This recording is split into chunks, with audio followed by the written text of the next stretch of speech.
Well, I heard a lot of things. Certainly, there are some folks in this community that are legitimately grieving, and we heard from them. We heard a lot of folks who believe the First Amendment only applies to them and took great pains to shout down anybody that disagreed with them. Despite my ongoing disagreements with the police union, I have to say that their members tonight conducted themselves, I thought, with great restraint, given the ad hominem invective that was being unleashed on their work personally and the police department generally. So, you know, this is a controversy. This is a tragedy. I've said it over and over again. It's a tragedy for the family, it's a tragedy for Officer Manning. It's a tragedy for the community.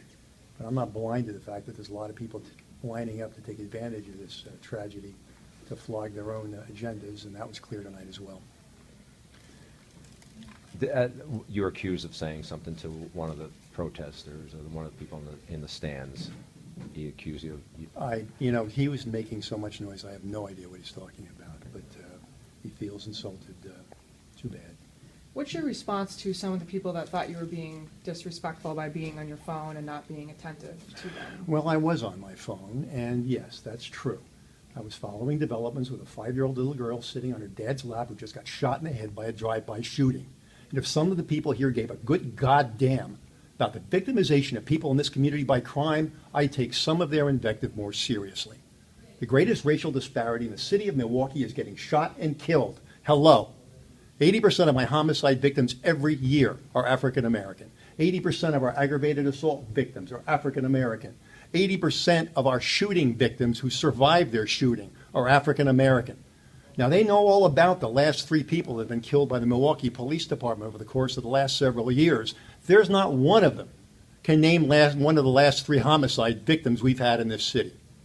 Now, there's room for everybody to participate in fixing this police department, and I'm not pretending we're without sin. But this community's at risk, all right.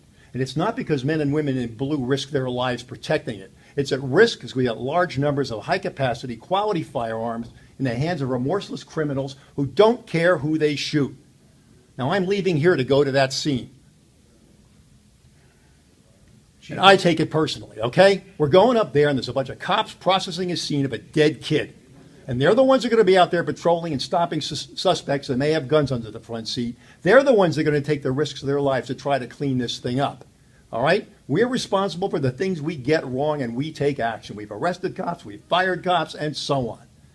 But the fact is that the people out here, some of them, who had the most to say, are absolutely MIA when it comes to the true threats facing this community, and it gets a little tiresome. And when you start getting yelled at for reading the updates of the kid that gets shot, yeah, you take it personal, okay? Now, no offense, but I'm going up there now.